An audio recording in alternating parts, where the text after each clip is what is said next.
So Balakrishna గారి మీద అలాగే వచ్చింది. ఎందుకంటే హిందూపురంలో ఒక నియోజకవర్గంలో ఉన్నటువంటి ఒక వార్డులో 1100 అంటే 1100 ఓట్లుంటే ఆ ఓటు అంతా కూడా వైఎస్ఆర్సీపీకి సంబంధించిన వాళ్ళంతా. అక్కడ ఉన్నటువంటి ఎవరైతే కార్పొరేటర్ లేదా సంథింగ్ ప్రెసిడెంట్ ఎవరైతే ఉన్నారో వాళ్ళకి ఒకటే ఓటు పడ్డది. అంటే వాళ్ళ ఇంట్లో ఫ్యామిలీ కూడా వాళ్ళకి ఓటు వేయలేదా, ఇది కేవలం ఈవీఎంలు మేనేజ్ చేశారనేది కూడా వచ్చింది. చాలా చోట్ల లేరు, చాలా చోట్ల ఆ ఇంట్లో వాళ్ళు అతను ఓటు వేయాలని గ్యారంటీ ఏం లేదు. మొగుడు ఓటు వేయని పిల్లలు బోలు మంది ఉంటారు, పిల్లం పోటీ చేస్తే ఈయన ఓటు వేయని మొగుళ్ళు ఉంటారు. సంచేత ఇంట్లో ఉన్న వాళ్ళందరూ ఆ ఒకటి ఆడోటు కూడా ఆడేసుకోలేదా అంటే మనం ఆలోచించాలి తప్ప ఒక ఓటు వచ్చినప్పుడు ఆలోచించాల్సిన చాలా చోట్ల జరిగినాయి అలా. నాకు మరి గతంలో వైఎస్ఆర్సీపీకి విపరీతమైన మెజారిటీ వచ్చిన చాలా ఊళ్ళలో అసలు ఉండి అనే నియోజకవర్గం ఏర్పడిన తర్వాత ఇప్పటి వరకు 38,000 39,000 మెజారిటీ వాజ్ ద హైయెస్ట్ గతంలో. మనం మీకు వచ్చింది భారీగా 53 నుంచి 52లోనో 53లోనో ఆ నియోజకవర్గం ఏర్పడిన తర్వాత మరి ఇప్పుడు దాకా ఇప్పుడు అంత మెజారిటీ లేవు. అఫ్కోర్స్ పాపులేషన్ కూడా పెరుగుతుంది, వేరే విషయం. మరి ఇప్పుడు చాలా చోట్ల వచ్చినాయి పెద్ద మెజారిటీలు, అలాగే ఇక్కడ కూడా నాకు క్లోజ్ టు 58,000 వచ్చింది. సో గతంలో మీ మీద జరిగినటువంటి దాడిని ఒకసారి దృష్టిలో పెట్టుకుంటే ఎన్ని రకాలుగా హింసించారో అందరూ చూశారు. సో దానికి రివెంజ్గా ఇప్పుడు మీరు అధికారంలో ఉన్నారు, ఏంటి మీ కార్యాచరణ ఎలా ఉండబోతుంది? ఏమన్నా ఆ ప్రాసెస్లో ఉన్నారా? దానికి రివెంజ్ ఏమీ లేదు. నాకు ఏదైతే అన్యాయం జరిగిందో దాని మీద విచారణ జరపాలి అని చెప్పి అనుకుంటున్నాను తప్ప నాకు వేరే రివెంజ్ లాంటివి ఏమి లేవు. అది అప్పుడు తప్పు చేసిన వాళ్ళని శిక్షించాలి అనేది నా పట్టుదల.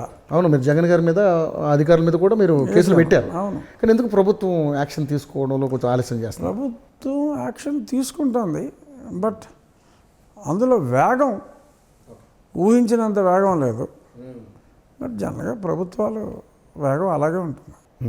జగన్మోహన్ రెడ్డి కక్షతో చేస్తున్నాడు కాబట్టి అక్కడ మితిమీరిన వేగంతో ఇప్పుడు నా మీద మే 14, 21 నన్ను అరెస్ట్ చేసినప్పుడు అఫీషియల్గా ఆన్ పేపర్ అయితే 9 గంటలకి కంప్లైంట్ వస్తే 10 గంటలకి ఎఫ్ఐఆర్ కడితే రోడ్డింటికి కొన్నారు జనం 30 మంది. ఎలా ఉంటారు? ఇదంతా 10 రోజుల ముందు నుంచి స్కెచ్ చేసుకుని చేసే పని అదొక పథకం ప్రకారం చేశారు ఆ క్రిమినల్ యాక్ట్ అంతా. సో ఇప్పుడు ఏంటంటే సిస్టమేటిక్గా 30 రోజుల్లోపు ఎఫ్ఐఆర్ కట్టాలి. నేను కంప్లైంట్ ఇచ్చిన తర్వాత ఆ 30 రోజున ఎఫ్ఐఆర్ కట్టారు. సో అంతా నిదానంగానే. బట్ మొన్న మరి అతను పారిపోయాడు, విజయపాల్ అన్నాడు, బెయిల్కి పెట్టుకున్నాడు. సో సిద్ధార్థ లూత్రా రాష్ట్ర ప్రభుత్వం తరఫున ఎఫ్ఐఆర్ అయ్యాడు. సో అతను అడిగిన బెయిల్ ఇంటరిం బెయిల్ అయితే నిరాకరించారు. మళ్ళీ వచ్చే వారానికి వాయిదా పడింది. సో అలాగే ప్రభుత్వం పోలీస్ డిపార్ట్మెంట్ పనిచేస్తుంది, బట్ కక్షతో కాదు, ప్రొసీజరల్గా వెళ్తున్నారు. అందుకని ఆలస్యమైనట్టుగా అనిపిస్తుంది, కానీ ఆలస్యం కావట్లా, సాగుతుంది. ఎందుకంటే వాళ్ళు మీ మీద చేసినటువంటి దాడులు, అంటే మీరని కాదు, మీ ఇప్పుడు కూటమి వాళ్ళ మీద చేసిన దాడులు, అంటే నా మీద చేసిన దాడికి కూటమిలో వేరే వాళ్ళు అంటే వాళ్ళు ఇప్పుడు యాక్చువల్గా ఎక్స్పెక్ట్ చేసింది ఏంటంటే అధికారంలోకి వస్తే ఒక రేంజ్లో ఆడుకుంటారని చాలామంది ఎక్స్పెక్ట్ చేశారు.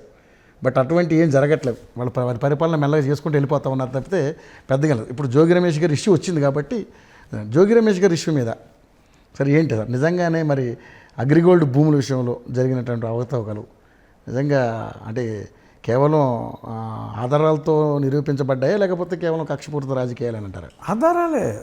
కక్షపూరితం అనే కాన్సెప్ట్, ఎందుకంటే ఫ్యామిలీ మెంబర్స్ అంతా కూడా నా కొడుకుని కక్షపూరితంగా అరెస్ట్ చేశారు, మొత్తం ఫ్యామిలీగా గోలాడుతుంది.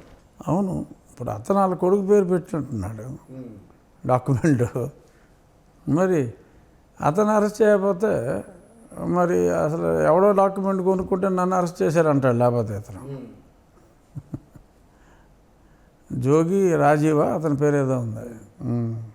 అతని పేరు మీద డాక్యుమెంట్ ఉంది కాబట్టి మరి అతన్ని అరెస్ట్ చేయాల్సి వచ్చింది. డాక్యుమెంట్ ఇతని పేరు పెట్టుకోలేదు కదా. ఓకే, సో యాక్షన్ గట్టిగానే ఉంటుంది అంటారు.